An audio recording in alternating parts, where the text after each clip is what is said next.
Bien, alors on va attaquer cette saison avec une petite rétrospective sur les parachiotes qu'on a lus dans la Torah ces dernières semaines. Donc on est après Bereshit, après Noach, on est dans la semaine de Lech Lecha. Donc comme vous le savez, Bereshit c'est la création du monde, la création de l'homme, le début de l'histoire de l'humanité. Noach, c'est essentiellement deux grands événements, le déluge, et puis ce qu'on appelle Dor Haflaga, qu'on appelle vulgairement la tour de Babel, et Lech Lecha, c'est l'arrivée d'Abraham dans l'histoire du monde, et particulièrement dans l'histoire du peuple juif. Alors, on a l'impression, quand on lit la Torah, que jusqu'à Abraham, c'est un petit peu comme si Akadosh Baruch Hu, Dieu, dans sa gestion du monde, il faisait des tentatives. Vous voyez, on a l'histoire du déluge. C'est quoi l'histoire du déluge ? Il y a une société. Cette société, malheureusement, elle n'est pas du tout à la hauteur des attentes de Dieu, au point que la Torah va nous dire « Vaïnachem Hashem », littéralement, Dieu a regretté, qui a ça et à Adam Baaretz, d'avoir créé l'homme, va être Atsev El Libo, il en a été triste, et il va dire « Emre et à Adam », je vais littéralement effacer l'homme que j'ai créé. Mais là-dessus, il y a un individu qui est une exception, qui est Noach. Et ainsi, Dieu va envoyer ce fameux déluge, par lequel, malheureusement, vont être effacés tous les hommes en dehors de Noach et de sa famille. L'histoire recommence. La Torah nous fait un petit rappel de l'enchaînement des générations. Et voilà que un jour, dans l'histoire, la Torah témoigne que le monde a l'air parfait. Il a l'air parfait, le monde. Je vous lis, donc on est dans la fin de Noach. Vayehi kol haaretz safa echat. Le monde entier n'était qu'une seule langue, traduit mot à mot. Udvarim achadim, et des paroles homogènes, d'accord ? En d'autres termes, tout le monde comprend tout le monde, tout le monde est uni, le rêve, quoi. D'accord ? On aurait pu croire qu'on avait enfin trouvé la bonne solution. Or, qu'est-ce qui se passe ? Voilà que ces hommes vont fomenter un projet qui ne plaît pas du tout à Dieu. Alors, Dieu va changer cette situation et il va littéralement les embrouiller. D'accord ? Hava merda, descendons, dit Dieu, vena vela sham sefatam, nous allons mélanger les langues, asher lo ishmeu ish sefat reu. Et plus personne ne va comprendre plus personne. Ok ? Et c'est ce qui s'est passé. Qui sham balal Hashem sefat kol haaretz. Hashem, il a créé un trouble dans ce que nous appellerons, en langage un peu actuel, dans la communication entre les hommes.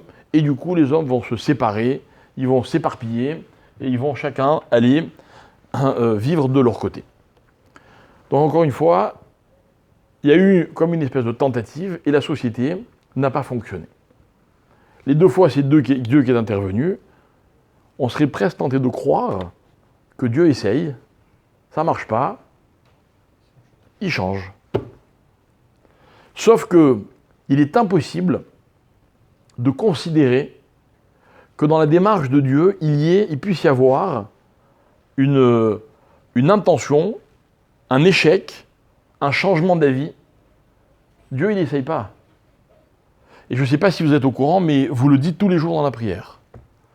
tous les jours on dit Shema Israël, Hachem Elokeinu Hachem, Echad. C'est quoi Echad? Oui, mais encore.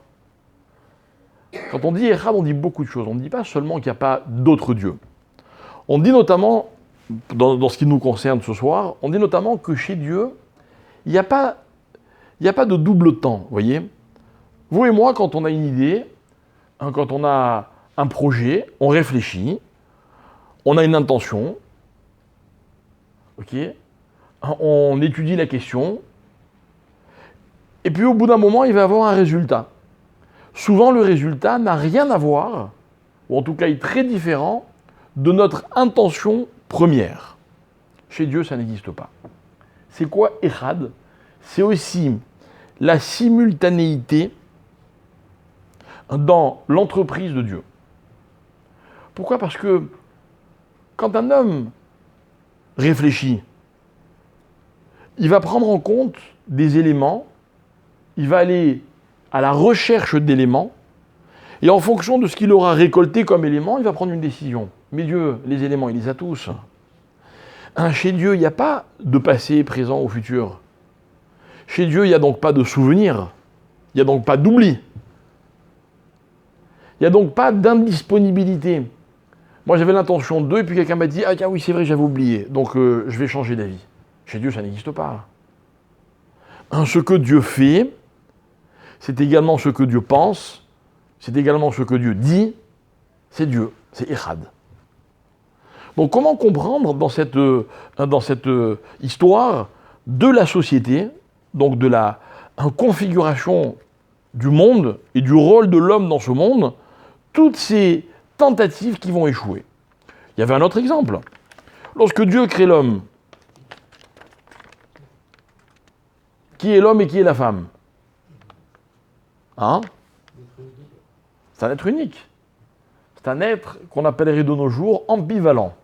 Okay? Il est à la fois masculin et féminin. Vous arrivez à imaginer? Moi non.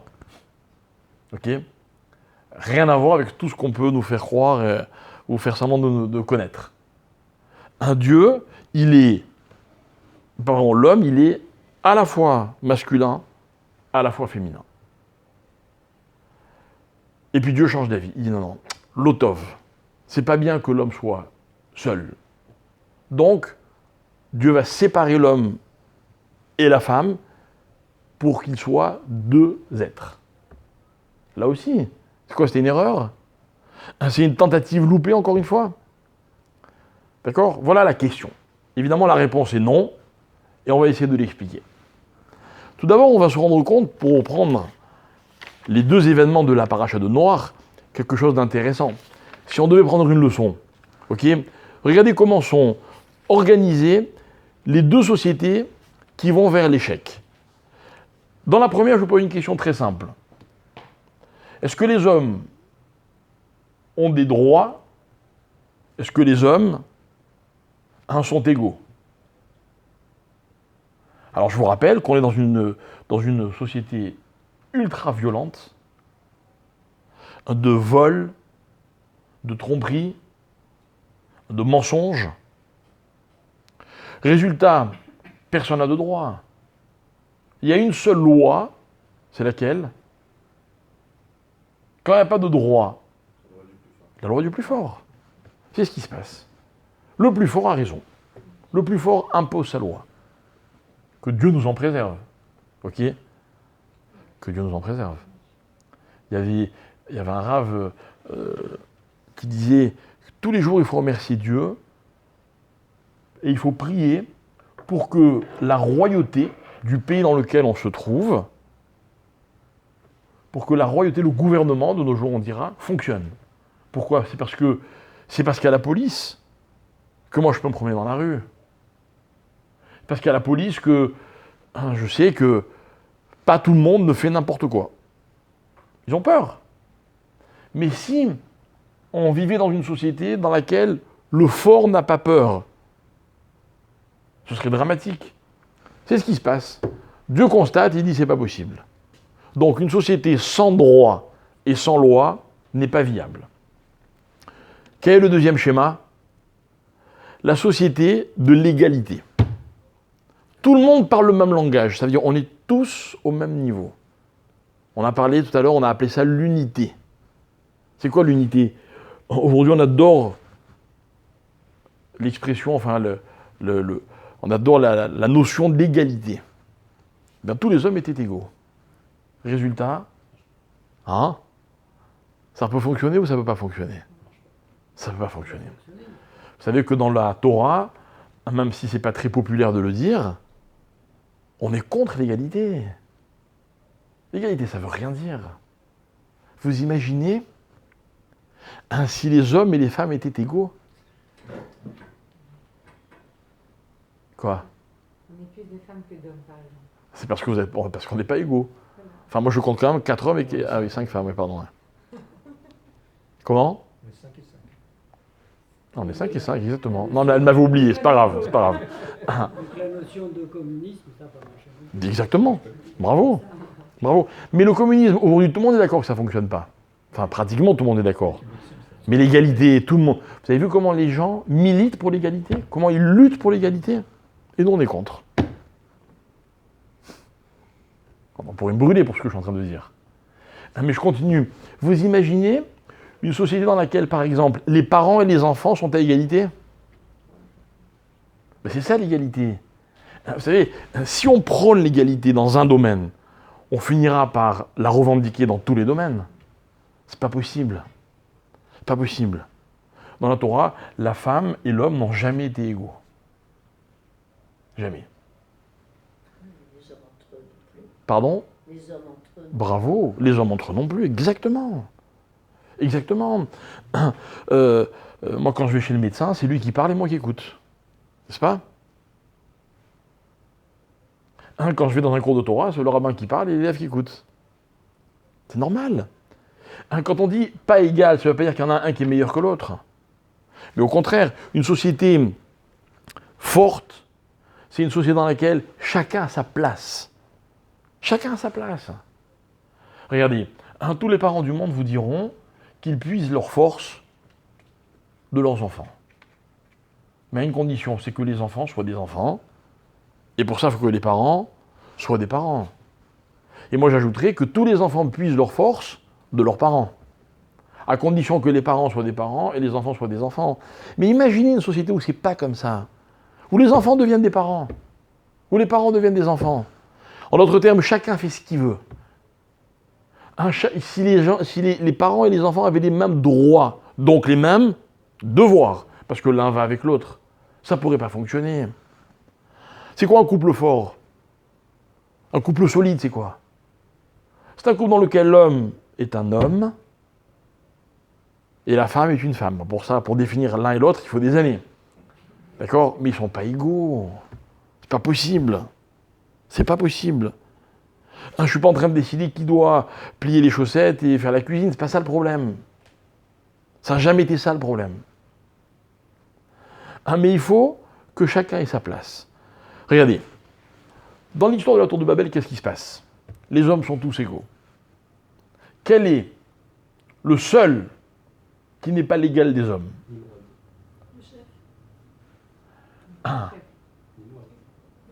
Dans la Torah. Nimrod, il n'apparaît pas en clair dans la Torah. Okay? Même si c'est vrai. Mais contre qui les hommes vont se battre? Vont tenter de se battre? Contre Dieu. Parce que Dieu, c'est l'intrus. Parce que si on veut une société d'égalité, alors il faut que tout le monde soit égal. Alors qu'est-ce que Dieu a de mieux que moi? Comprenez? Donc ça ne peut pas fonctionner. Donc Dieu va changer cette situation. Pareil pour l'homme et la femme. Vous imaginez un maître qui est à la fois homme et femme? Comment ça va fonctionner? Quand il va vouloir aller à droite, il y a le côté femme qui va dire « mais non, c'est à gauche ». D'accord? Qui va dire « je t'avais dit » ? Qui? Bien. Donc on comprend la logique des événements. Mais ce que je voudrais qu'on comprenne, qu'on étudie un peu plus en profondeur, c'est pourquoi est-ce que les choses nous donnent l'impression d'évoluer en permanence. Est-ce que l'évolution des choses est un changement dans le projet, ou est-ce que le projet, c'était justement l'évolution? Voilà toute l'idée qu'on va essayer de définir ensemble. Alors, on va reprendre donc la création du monde. Vous savez que la création du monde, ces quelques versets dans la Torah, sont à l'origine de tout ce qu'on peut comprendre. Je pense que si on faisait un cours sur la paracha de Bereshit, c'est un cours qui finirait jamais. Jamais. Voilà pourquoi ce qu'on essaie au minimum de faire, c'est que dans chaque cours, dans la plupart de nos cours, essayer de revenir à l'origine des choses, ça veut dire à la paracha de Bereshit, à la création du monde. Regardez. Au commencement, Dieu crée. Qu'est-ce qu'il crée, Dieu? Le ciel et la terre. Très bien. Est-ce que dans la Torah, on va parler du ciel? On ne va jamais parler du ciel. On va nous parler des astres. Mais quand on parle de Shamaïm au niveau de la création, ce n'est pas juste le ciel tel qu'on le voit dans ce que le ciel a de fonctionnel pour la terre. D'accord? Quand on parle du ciel, c'est toute la dimension inaccessible à l'homme qui se trouve dans le ciel. Les anges, les fameux 7 cieux, tout un ensemble de choses qu'on ne maîtrise pas véritablement. On rêve de le maîtriser. Je connais beaucoup de gens qui, dès qu'ils ont appris un tout petit peu de Torah, se précipitent vers la Kabbalah, la Kabbale. Pourquoi? Parce que la Kabbale traite de ce genre de choses qui sont des mystères pour le commun des mortels. Mais attention, il ne faut surtout pas que ce soit une tentation. On peut étudier la Kabbale quand on a d'abord compris tout le reste. Toujours est-il que la question que je me pose, c'est pourquoi la Torah me raconte que Dieu a créé le ciel? Le ciel ne me concerne pas. D'ailleurs, à partir du mot « et à aretz », donc fin du premier verset, tout ce que la Torah va décrire, c'est ce qui se passe sur terre. Donc pourquoi me parler du ciel? On va y revenir. Deuxième question, après la terre, quelle est la première chose que Dieu va créer? Facile. Vous connaissez tous. Non? La lumière. La première chose que Dieu crée, une fois que la terre est créée, c'est la lumière. Et là, je vous repose ma question. Pourquoi? Pourquoi la lumière? Pourquoi pas la pluie? Entre parenthèses, la pluie ne sera pas créée pendant les 7 jours. La pluie, dit le texte, n'arrivera que plus tard. Et la Torah précise, elle dit, le monde existait, mais rien ne poussait. C'est une petite parenthèse. Vous voyez, il y avait des arbres avec des fruits, mais les fruits ne poussaient pas. Quand vous voyez un arbre, normalement, il est en train de pousser. Tout végétal, tous les végétaux sont en train de, ce qu'on appelle de pousser. Au moment de la création, Dieu a créé les végétaux. Tout fait, mais statique. Et la Torah explique, elle dit, vous savez pourquoi? Parce qu'il n'avait pas plu. Et pourquoi n'avait-il pas plu? Parce qu'il... Il n'avait pas créé la pluie. Et pourquoi ne l'a-t-il pas créée? Elle existait la pluie. Non, elle existait la pluie. Il y avait déjà les eaux d'en haut. Mais il n'y avait pas d'homme pour demander la pluie. Et nos maîtres disent qu'on apprend de là que la pluie ne tombe que lorsqu'on la demande, c'est ce que nous expliquions tout à l'heure. Et si on développe un tout petit peu, on voit de là que Dieu n'accorde à l'homme sa parnassa que s'il sait la demander. Ok? Ça veut dire que l'homme a un rôle actif dans ce qui s'appelle la subsistance. Mais ça, c'est un autre sujet, nous refermons notre parenthèse. Et nous revenons à la lumière. Pourquoi la lumière? Ok? Alors on va essayer d'expliquer, on va d'abord se focaliser sur deux mots qui sont parmi les mots les plus difficiles à traduire de la Torah. Deuxième verset de la Torah. Donc au commencement, Dieu a créé le ciel et la terre, jusque-là on est d'accord. Deuxième verset, et la terre était, elle était quoi la terre? Tohu vavohu. Qui peut me traduire Tohu vavohu? Balagan, en haut, en bas, mélangé, tout ça c'est vrai. Alors qu'on me dise désordre, qu'on me dise mélanger, c'est quoi cette expression Tohu vavohu? Alors Rashi notamment va se poser la question, écoutez bien, je lis le Rashi avec vous. Tohu vavohu, Tohu Lachon tema veshimamon. Rachi explique, tohu ça veut dire étonnement. Shimamon c'est trouble. Vous voyez, l'homme est un peu perdu, quoi. T'es étonné. Chez Adam, tohé ou mishtomem, c'est quand l'homme est étonné, al bohu sheba. Donc, tohu, ça veut dire étonné. Il est étonné à cause du bohu, dans lequel il se trouve. D'accord? Donc, je traduis, j'explique. Tohu, ça voudrait... bohu, ça voudrait dire désordre. Et tohu, c'est quand l'homme est perdu, il est perplexe de ce désordre. Ok? Par exemple, je sais pas moi, quelqu'un vous fait quelque chose, et vous dites, mais c'est fou ce qui m'arrive. Alors j'explique cette attitude. Dans la vie, il y a toutes sortes de situations. On va parler de deux situations. Il y a la situation que j'accepte, elle est normale, ok? Je me l'explique, je m'y adapte, je l'accepte. Je me lève le matin, il fait jour. Il fait jour. Je ne suis pas perdu, il fait jour. Puis le soir, il fait nuit. Je ne peux pas expliquer pourquoi, comment, pourquoi juste maintenant. Je ne peux pas expliquer, je ne maîtrise pas toutes les sciences. D'accord? Mais j'accepte. Je m'adapte à la situation. Ok? Mais il y a aussi des événements dans la vie, des situations dans lesquelles je me retrouve et je suis perdu. Je ne comprends pas. Je ne comprends pas. Il m'est arrivé, en général, ce sont des choses qui ne sont pas agréables. Et puis quand ça m'arrive, je dis, mais pourquoi? Mais je fais quoi, moi, maintenant? Je suis perdu. Ok? Alors, écoutez bien. Quand une situation ne provoque pas d'étonnement, elle est appelée à durer. Je ne suis pas étonné, j'accepte. Bon, c'est comme ça, d'accord. Ok. Quand une situation provoque un étonnement, ça veut dire quand elle me trouble, quand j'ai du mal à l'accepter, logiquement, ma réaction, ça va être d'essayer de changer, de réagir, de faire quelque chose, quoi. Vous voyez? Je me lève le matin, et puis je descends, et ma voiture n'est plus à sa place. On me l'a volée. Ça vous est déjà arrivé? Ouais, moi ça m'est arrivé, c'est très désagréable. Ce que vous faites, vous la cherchez. À la fourrière. Ou à la fourrière, ou vous appelez la police, ou vous la cherchez. Vous dites, attendez, c'est pas possible, il y a un truc qui va pas là. Ok? On se pose la question, Eh oui. comment on l'a mise à ce point-là.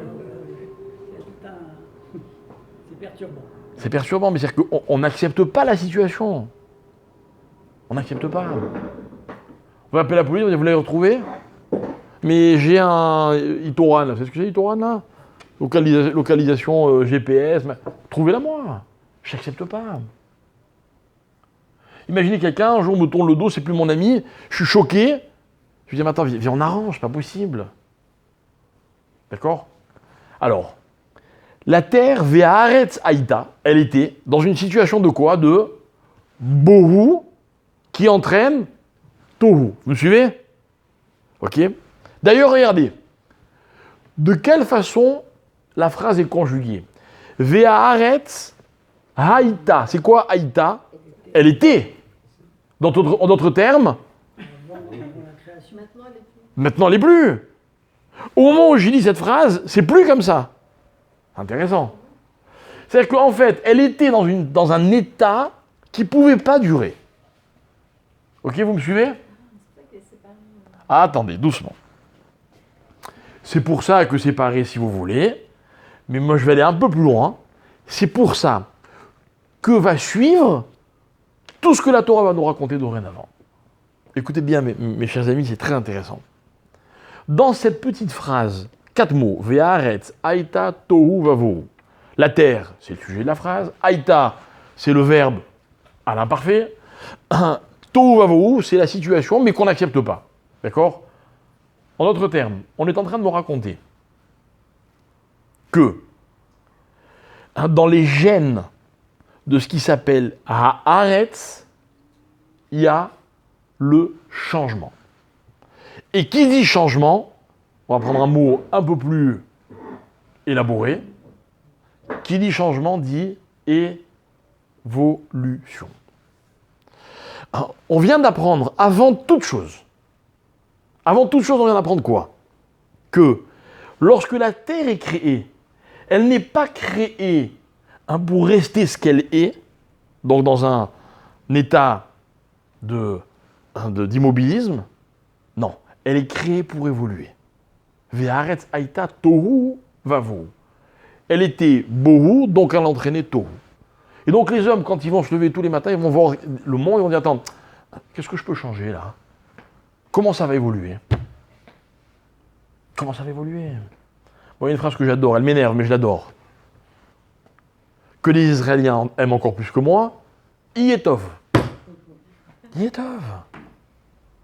Moi, par exemple, la plupart des gens que je connais ont des rêves. Il y en a qui rêvent d'être riches. Il y en a qui rêvent de se marier. Il y en a qui rêvent de devenir vieux. On a tous des rêves. C'est quoi un rêve? J'en connais pas des comme ça.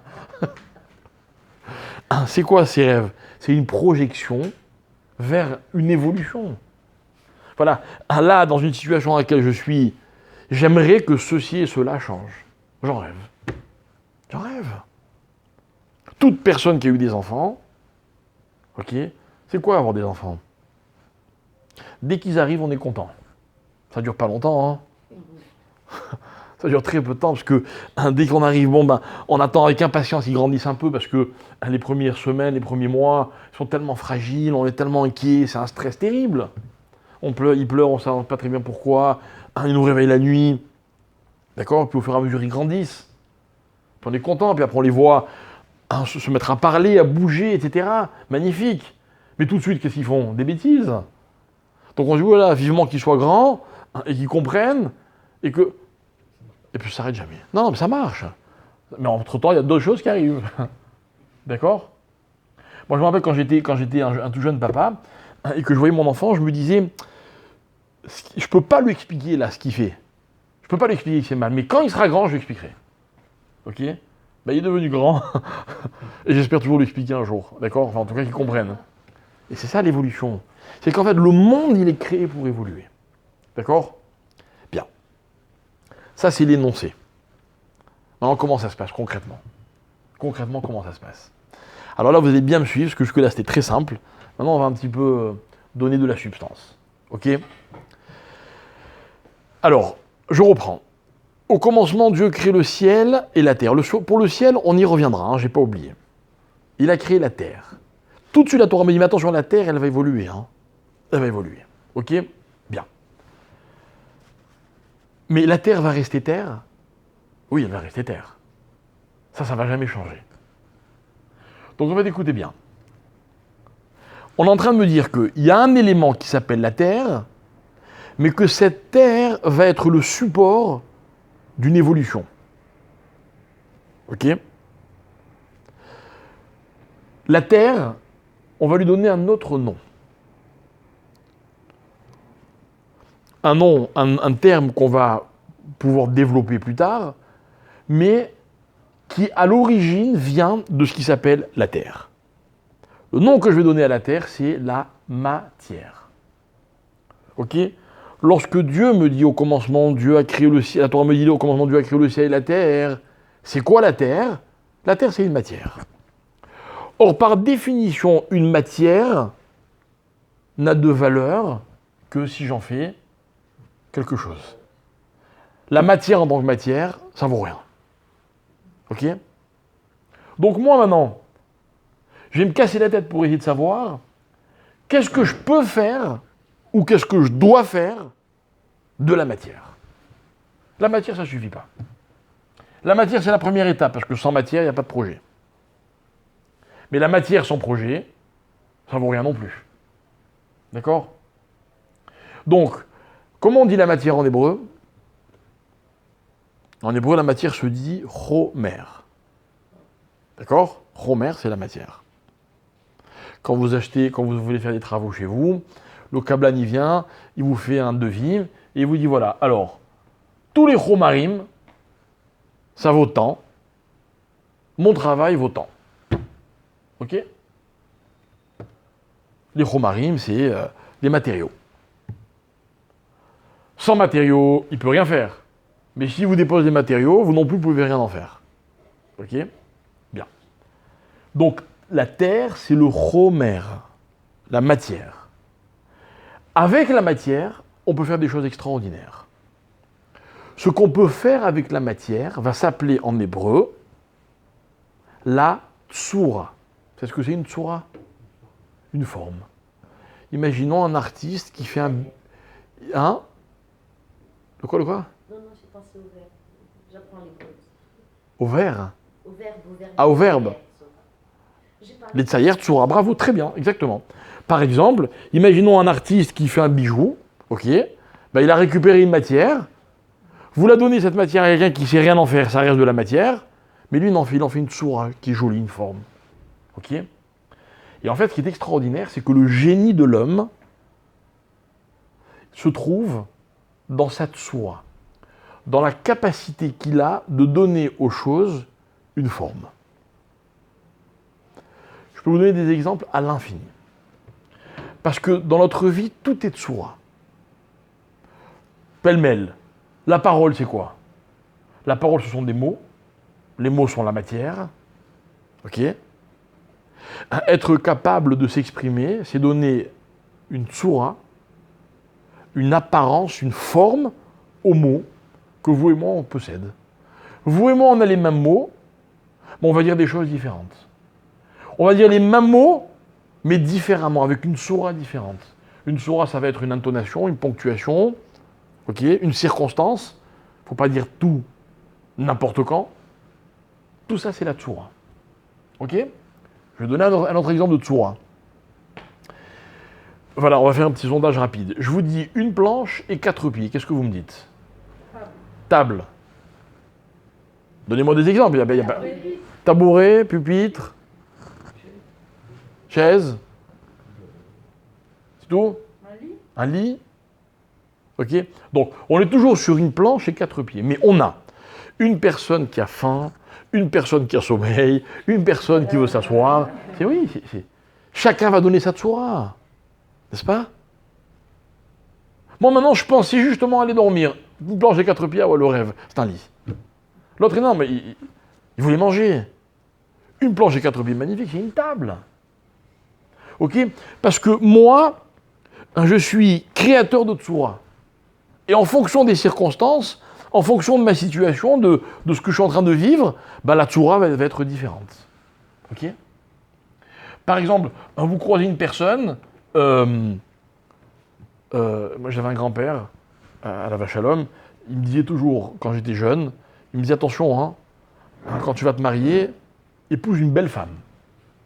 Toujours il me disait ça. Alors je me dis, comment on sait si une femme est belle? Je voulais savoir à son âge, comment il voyait. Il m'a dit c'est très simple. Il m'a dit va la voir le matin quand elle sort de son lit, au réveil. Tu sauras si elle est belle. Ok? Il a raison ou pas? Non. Pourtant, c'est avec ça, me disait-il, que tu vas te coucher le soir et que tu vas te lever le matin. Ça fait quand même pas mal de temps, quand même, sur une journée. Ok? Maintenant, j'explique pourquoi je parle de ça.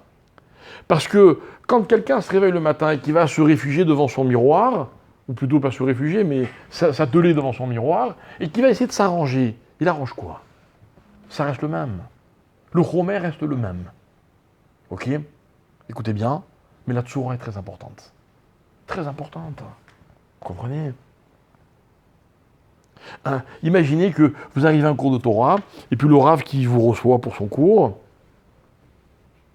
il est sale, il est grossier, il est, je sais pas, ça vous donne pas envie.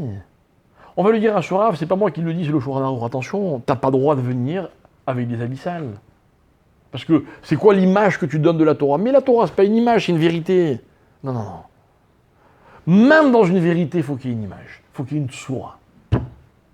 D'accord? Moi, je dis toujours, par exemple, aux jeunes couples, ne soyez pas beaux que quand vous rencontrez les autres, quand vous allez à l'extérieur. Ah, mais on se connaît, on vit ensemble, on se connaît parfaitement, ça fait des années quoi. Non mais, et alors? La tsura, c'est super important. C'est super important. J'ai même envie de dire que même à nos enfants, il faut leur montrer une tsura agréable. Les enfants, ils n'ont pas forcément envie de voir leurs parents négligés. Ah, mais c'est leurs parents, ça ne change rien. C'est pas ça qu'ils attendent de moi. Si, ça aussi, c'est important. C'est-à-dire que la tsura, elle est importante dans tous les domaines de la vie. Tout le temps, toujours. Vous êtes rentré tout à l'heure, vous avez dit, ah, c'est beau. Bon, après tout, c'est une synagogue, on vient, on prie, on s'assoit, il faut des chaises, le reste. Non, c'est important. La tsura, c'est toujours important. En d'autres termes, écoutez bien. La différence qu'il y a entre les personnes, elle est rarement dans le chomer, elle est très souvent dans la tsura. Parce que la matière, sur la matière, on est quasiment tous d'accord. Mais ce qui compte, c'est, quand vous dites quelque chose, c'est comment vous le dites. On m'a demandé, ce Shabbat, on a eu une discussion au Kiddush, on m'a demandé mon avis sur quelque chose. Et en fait, ma réponse, elle était composée de 2 volets.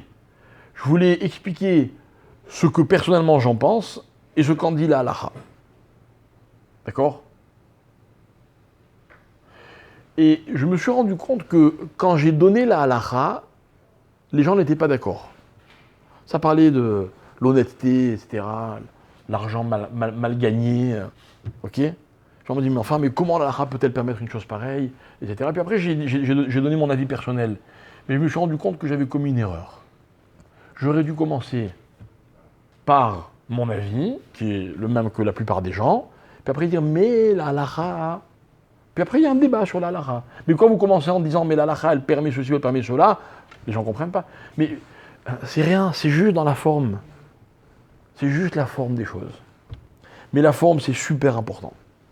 Ok? Alors maintenant, je vais répondre à une des questions que je vous ai posées. Pourquoi est-ce que Dieu a créé la lumière en premier? Vous savez pourquoi? Parce que la lumière, c'est ce qui permet de voir. Et à travers ce que l'on voit, on va plus loin que la matière. Il n'y a plus seulement que la matière, il y a aussi la façon dont on perçoit la matière. Et ça, c'est très important.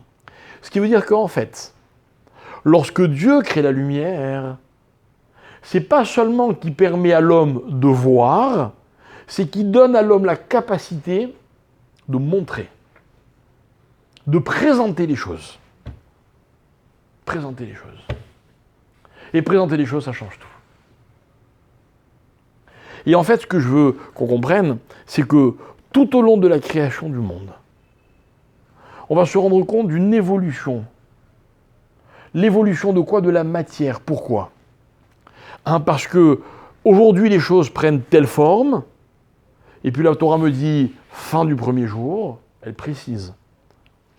Et le lendemain matin, je suis dans une autre perspective. Donc les choses prennent une autre forme. Et puis sans arrêt, une création entraîne une autre création. C'est la même matière. C'est la même matière. Dieu n'a pas créé autre chose que ce qui avait été créé à l'origine. Il a juste donné des formes, des apparences différentes. Donc il a montré à l'homme que finalement son rôle sur Terre, c'était constamment de donner une soura à ce qui existait déjà. Et d'ailleurs, ça nous fera dire que, selon la Torah, il n'y a pas de créateur. L'homme n'est pas un créateur. L'homme est un transformeur. Donnez-lui de la matière, il vous fait des choses extraordinaires. Et c'est sans fin. L'évolution est sans fin. Vous ne savez même pas à quel point vous avez raison. Ça ne s'arrêtera jamais. Ça ne s'arrêtera jamais. Et à un moment, il va arriver qu'on va dépasser ce que Dieu... Mais pas du tout. Pourquoi? Je ne sais pas, prenons l'exemple, par exemple, de cette histoire d'intelligence artificielle. Ouais. Ça va s'arrêter. Vous inquiétez pas. Ça dépassera jamais Dieu. Non, mais ça dépassera jamais Dieu. Non, mais peu importe.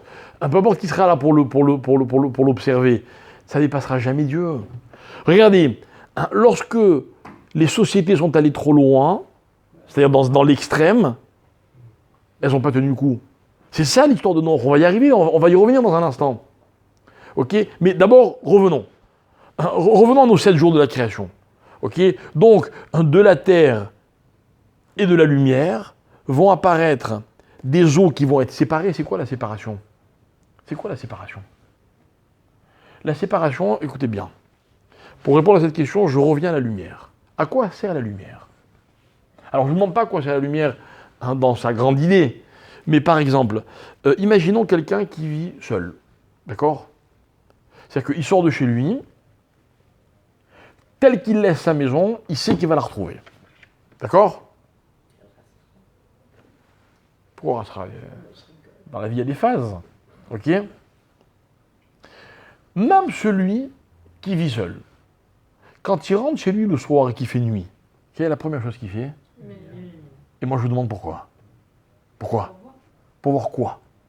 Il sait exactement ce qu'il va trouver. La matière. Non mais, il sait pertinemment que là il y a un canapé, là il y a une table et des chaises, là se trouve la cuisine. De quoi il a peur de taper, de se cogner, mais il sait où ça se trouve. Pourquoi il allume la lumière ? Quel intérêt ? J'ai la réponse, hein. Ça fait du bien, la lumière. Ah, juste pour le kiff. Non, pour tout le kiff, le bien-être de tout l'animal. Non mais moi je suis très fonctionnel, moi, dans Pour mon... faire exister les choses. Quoi, sinon on n'existe pas, hein ? Pour mieux voir.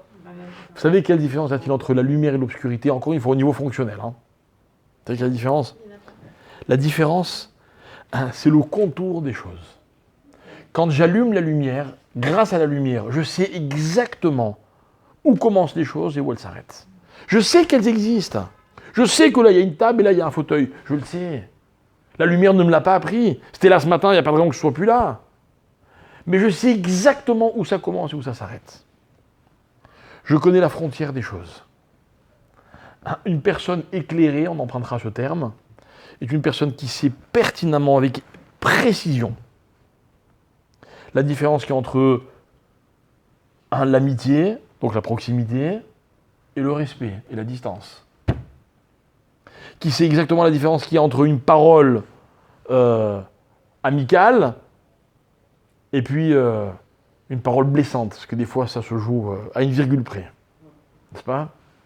C'est des frontières tout ça. Donc Dieu va créer la lumière.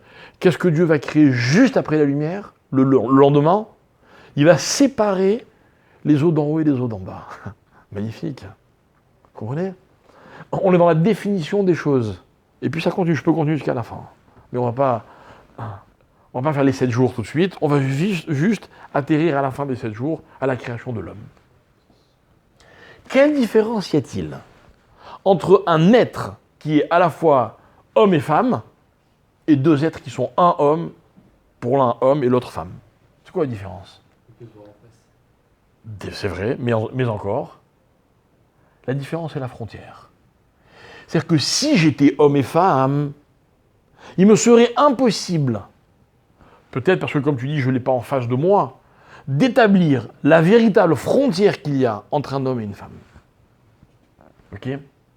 Or, vous savez que dans les relations homme-femme, ce qu'on n'a souvent pas besoin d'apprendre aux personnes, c'est la proximité. Ce qu'on a très souvent besoin de leur rappeler ou de leur apprendre, c'est la distance. Ok ? Naturellement, l'homme et la femme sont attirés l'un par l'autre. Je ne parle pas non seulement au niveau physique, charnel, tout ce que vous voulez. Un homme et une femme, ils sont mariés, c'est un couple sans histoire. Vous savez quel est le risque ? Le risque, c'est que cette proximité soit exagérée. Exagérée. On se dit n'importe quoi, ce qui nous passe par la tête, comme on a envie de le dire. Puis au fur et à mesure, il va y avoir une espèce d'habitude où on n'apprécie plus, on ne réalise plus qu'on a en face de nous un être différent, qui voit les choses différemment, et que je suis obligé de prendre en compte, il n'y a pas de frontière. Pas de frontière. La notion de respect. Exactement. Une relation parfaite est une relation dans laquelle on a trouvé l'équilibre entre amour et respect. Quand l'amour est une proximité et le respect est une distance. C'est comme ça. Ça ne peut pas être autrement. La personne que j'aime le plus au monde, il faut que je sache aussi garder mes distances. Ah, mais pourquoi? Et pourquoi on ne serait pas fusionnel complètement? Parce que ça ne peut pas durer. Ça ne peut pas tenir. C'est pas possible. Puis la Torah a des façons magnifiques de me le rappeler. Vous savez, dans les milieux religieux, il y a des précautions que l'on prend. On sépare les hommes et les femmes. On sépare les hommes et les femmes. Ok? Mais je ne sais pas si vous réalisez à quel point c'est intelligent. Pourquoi c'est intelligent? Parce que quand un adolescent ou un jeune homme n'est pas marié et qu'on lui demande de respecter toutes les règles de la tsniout, etc., de la mixité, on crée quoi? On crée que le jour où il va se marier, le jour où on va lui dire maintenant celle-là, c'est ton épouse, et avec celle-là, il faut que tu arrives à te rapprocher le maximum. Automatiquement, dans son fonctionnement, il y aura toujours en trame de fond cette distance, cette différence qu'il est obligé de respecter. Vous voyez? Alors les couples se marient, puis la Torah leur dit attention, tant de jours de rapprochement, tant de jours d'éloignement. C'est une histoire qui finit jamais. Jamais. Pourquoi? Parce que nous sommes une matière à laquelle nous donnons tous les jours une nouvelle perspective. Et même l'évolution, elle ne peut pas être linéaire. Même l'évolution, vous comprenez? Même dans la vie, on ne peut pas vivre toujours dans le projet. On est obligé de temps en temps de régresser un petit peu pour alimenter cette énergie qui s'appelle le projet, le changement, l'évolution. Donc on avance, on recule, on avance, on recule. Mais si on n'était pas deux êtres, ce serait impossible. Impossible. Si l'homme et la femme n'étaient qu'un seul être, il ou elle serait persuadé qu'il n'y a que sa façon à elle ou à lui de voir les choses qui est la vraie. Qu'est-ce que fait Dieu? Il crée un homme et une femme qui sont jamais d'accord. Vous avez remarqué? Jamais. Jamais. Et peu importe de savoir qui a raison et qui a tort, ça n'a jamais été le débat. Parce que deux personnes qui s'aiment, elles ne cherchent pas à avoir raison. Elles ne cherchent pas à avoir raison. Moi, hier, j'ai eu un désaccord avec ma femme, ok? Et vous savez ce qui s'est passé? Elle avait raison. Mais elle avait tellement raison que finalement, j'étais bien content qu'elle ait raison. Parce que si elle n'avait pas été là, j'aurais pas pris en compte cet avis, j'aurais peut-être même pas pensé. Et tant pis pour moi. Pas très intelligent ce que je vous dis, c'est logique. Donc, il n'y a d'évolution possible que quand il y a deux éléments. Un qui est la matière, en l'occurrence moi, et un autre qui me propose une autre perception. Ok? Vous savez comment ça s'appelle en français simple? En français simple, ça s'appelle comme ça. Ça s'appelle l'influence.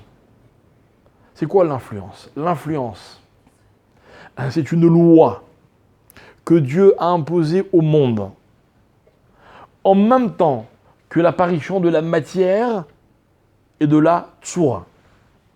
Vous voulez que je vous dise où c'est marqué? Très facile. Premier verset. Dieu a créé le ciel et la terre. C'est quoi le ciel? J'ai pas accès moi au ciel. Pourquoi elle me raconte? Pourquoi la Torah me raconte que Dieu a créé le ciel? Ça ne me concerne pas. Non. La Torah me raconte que Dieu a créé le ciel pour que je sache que la terre qui est la matière n'aura de sens que lorsqu'elle sera influencée par quelque chose qui vient d'ailleurs. Encore une fois, il y a une frontière parce qu'il y a deux éléments et donc il y a l'influence de l'un par rapport à l'influence de l'autre. Si dans mon couple je suis la matière, j'ai aucun problème. Parce que je sais que sans matière, les plus belles idées ne pourraient pas voir le jour. Et si un jour je suis l'idée, la réflexion, la tsura, J'ai aucune raison d'être orgueilleux, pourquoi? Parce que je peux avoir les plus belles idées du monde. Si je n'ai pas la matière, elles ne servent à rien. Voilà l'histoire du ciel et de la terre. Le ciel et la terre, écoutez bien, sont une création qui s'achève le jour où Dieu sépare l'homme et la femme. Parce qu'on retrouve ce même mécanisme, de l'influence de l'un par rapport à l'influence de l'autre. Et si j'ai parlé d'influence, c'est pour expliquer que le principe de l'influence, c'est celui qui autorise, qui permet ce que nous avons appelé l'évolution de la matière, donc l'évolution du monde, à travers un projet qui est un alliage de deux éléments. Voilà l'histoire du monde. Et tout ce que nous allons lire tout au long de la Torah, jusqu'au bout de la Torah, et Victor il me disait tout à l'heure, même jusqu'au bout de tout, quoi. Jusqu'au bout de l'histoire. C'est quoi? C'est des éléments qui s'influencent mutuellement. C'est de la matière et des idées. Et on essaie l'un, puis ça ne marche pas, alors on essaie l'autre. Mais je vais vous dire quelque chose. Quand dans la vie, on a un projet, et que le projet n'aboutit pas, il ne faut pas voir ça comme un échec. Pas voir ça comme un échec. J'ai aujourd'hui une discussion avec quelqu'un, un jeune homme qui se lançait dans les affaires, etc. Et pendant des mois et des mois, il a monté un projet sur la base de l'engagement de quelqu'un, etc.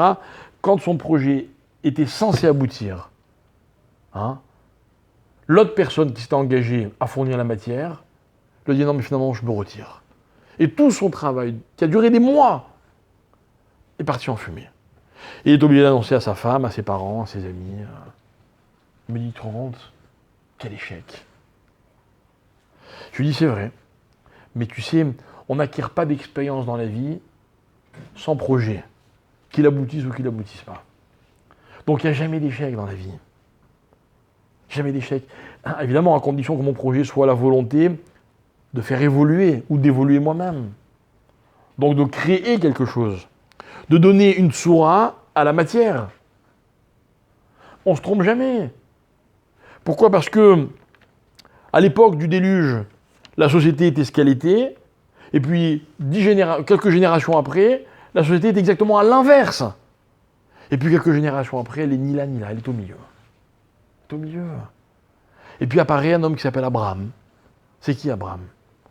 Abraham, c'est le juif, le premier juif de l'histoire. Pourquoi? Parce que être juif, vous savez ce que c'est être juif? Être juif, ça ne va pas vous plaire, je vous le dis tout de suite. Être juif, c'est être soumis.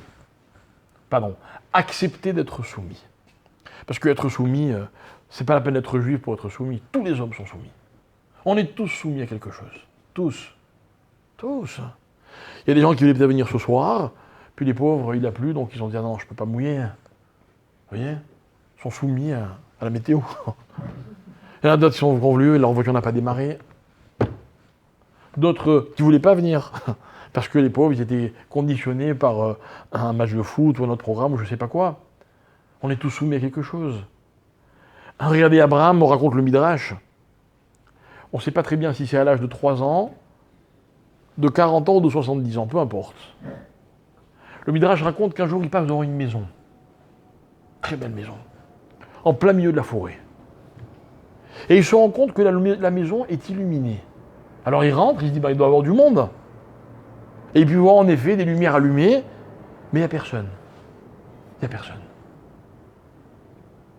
Mais Abraham dit, non mais, si la lumière est allumée, c'est que la maison appartient à quelqu'un. Et on dit que ce jour-là, il a compris que c'est comme ça que le monde fonctionnait. Les hommes circulent dans le monde. Le monde est allumé, il fonctionne. Magnifique. Les saisons, la nature, la société. Puis il y a des hommes qui vous disent, ça n'appartient à personne. Il n'y a personne qui est à l'origine de tout ça. Et d'autres qui disent, non. Si la lumière est allumée, c'est que quelqu'un a bien voulu l'allumer. Je vais chercher qui? Voilà ce que se dit Abraham. Et il découvre que c'est Dieu. Ça veut dire, Abraham comprend, avant même de savoir de qui on parle, qu'à l'origine, il y a une force à laquelle l'homme doit se soumettre. Et la Torah va jusqu'à dire, c'est marqué dans la Guémara, que le seul homme libre est celui qui observe la Torah. Demande tous les chachamim, mais la Torah, c'est l'antithèse de la liberté. Il n'y a pas un instant où je peux faire ce que je veux. Je suis jamais tranquille. Et la Torah, et nos maîtres répondent dans le Talmud, oui, c'est vrai, mais personne n'est jamais tranquille. La liberté, c'est de définir à qui je suis soumis. Par exemple, vous avez des célibataires qui pensent que quand on est marié, on n'est plus libre.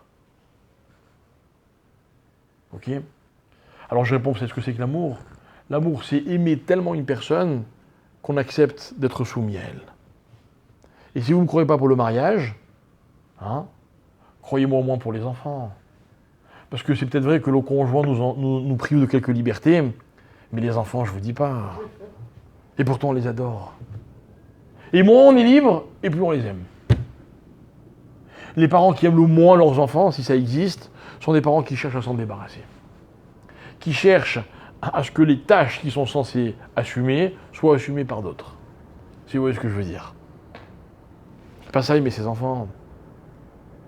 C'est-à-dire qu'être soumis, c'est pas antinomique de la liberté, au contraire. Et ça, c'est l'histoire d'Abraham. Accepter l'idée qu'il y a une influence contre laquelle je ne peux rien. Et en fait, c'est ça qui est extraordinaire. C'est que toute l'histoire que nous allons aborder, et qui a démarré dans ces parachutes qui sont les 3 premières de la Torah, mais qui vont continuer, c'est que Dieu crée la matière et il donne à l'homme des idées. Et l'homme, avec sa capacité à avoir des idées, à imaginer des choses, va donner à la matière sa véritable dimension. Et vous noterez que dans l'Amida, que l'on dit tous les jours dans la prière, il y a 3 parties dans l'Amida. Il y a les 3 premières bénédictions qui ne sont que des louanges que l'on fait à Dieu. Il y a les 3 dernières qui ne sont que des remerciements que l'on fait à Dieu. Et il y a la partie du milieu dans laquelle on demande tout ce qu'on a à demander. N'est-ce pas ? Pouvez-vous me dire, dans la deuxième partie, celle du milieu, quelle est la première chose que l'on demande ? Essayez de me le rappeler. Date. C'est quoi date ? L'intelligence, le bon sens, la lucidité.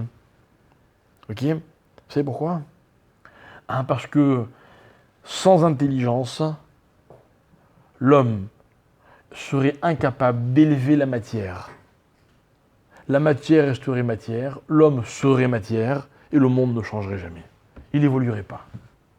Et finalement, la force de l'homme, sa première force, c'est son intelligence. Vous lui donnez une matière, et il pense déjà à ce qu'il pourrait en faire. Et plus un homme est capable d'envisager la tsoura qu'il peut donner au chomer, et plus cet homme est intelligent. Vous voyez, c'est tout simple. Tout simple. Moi, je félicite toujours les jeunes couples de se marier. Vous savez pourquoi ? Parce que les jeunes hommes, ils croisent plein de jeunes filles. Les jeunes filles croisent plein de jeunes hommes. Et un jour, ils en croisent un ou une en se disant, tiens, avec celui-là, j'ai fondé quelque chose. Avec ça, c'est de la clairvoyance. C'est du date. C'est un rêve, c'est un projet. C'est ça la vie. La vie, c'est jamais le moment que l'on vit. C'est ce sur quoi il débouche.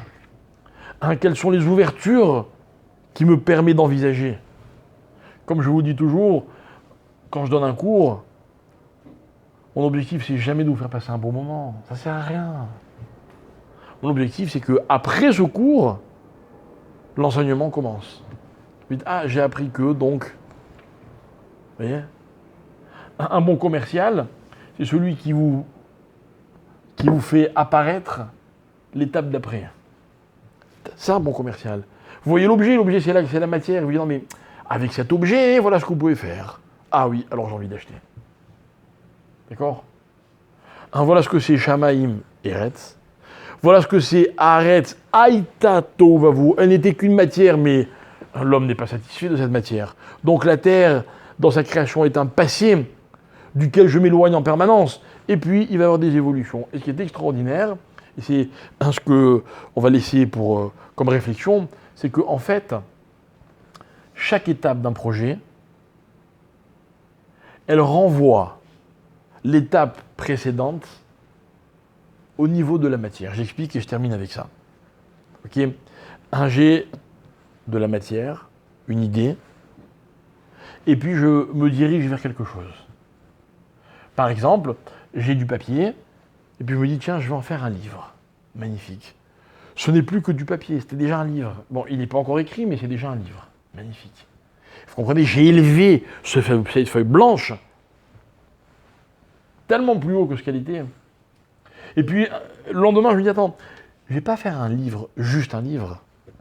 Je vais faire un livre de Torah. On n'est plus du tout au même niveau. On est encore dans quelque chose de beaucoup plus haut. Vous comprenez? Et chaque étape, finalement, elle est un projet, mais l'étape d'avant, du coup, c'est comme si c'était redevenu la matière. J'explique. La matière d'aujourd'hui, c'est le projet d'hier. Vous voyez? Donc rien n'est jamais censé être figé, ni comme matière, ni comme projet. Et voilà quel est le travail de l'homme. Et l'homme, ce qu'on attend de lui, c'est qu'en permanence, il fasse évoluer les choses. Alors évidemment, pour faire évoluer les choses, il faut d'abord évoluer soi-même. Mais si on en est capable, alors on est constamment dans une évolution. Alors évidemment, il y a des moments où c'est plus facile que d'autres, c'est clair. C'est clair. Quand je suis en forme, tout va bien, ça se passe comme j'ai envie. Je suis plein d'idées. Je vais changer le monde. Changer le monde. Un jour, j'étais dans une Brit Mila, et le papa, il a dit de façon très touchante, il a dit, quand il y a 3 jours, je suis sorti de l'hôpital avec mon fils dans le berceau, j'ai acquis la conviction que lui et moi, on allait changer le monde. D'accord? J'attends qu'il soit ado, le bébé, pour savoir où est-ce qu'ils en sont. D'accord? Mais c'est pas grave. C'est pas grave, parce que le projet, il évolue en permanence. Et c'est ce qui me permet à moi, individu, d'avoir le sentiment que j'évolue et que dans mon sillage j'entraîne la matière, les choses, le monde, l'histoire, et donc je réalise finalement ce que la Torah, elle m'avait invité à réaliser. Comme vous avez dit, c'est jamais terminé. Voilà pourquoi je vous donne rendez-vous la semaine prochaine pour qu'on continue à y réfléchir. Voilà. En tout cas,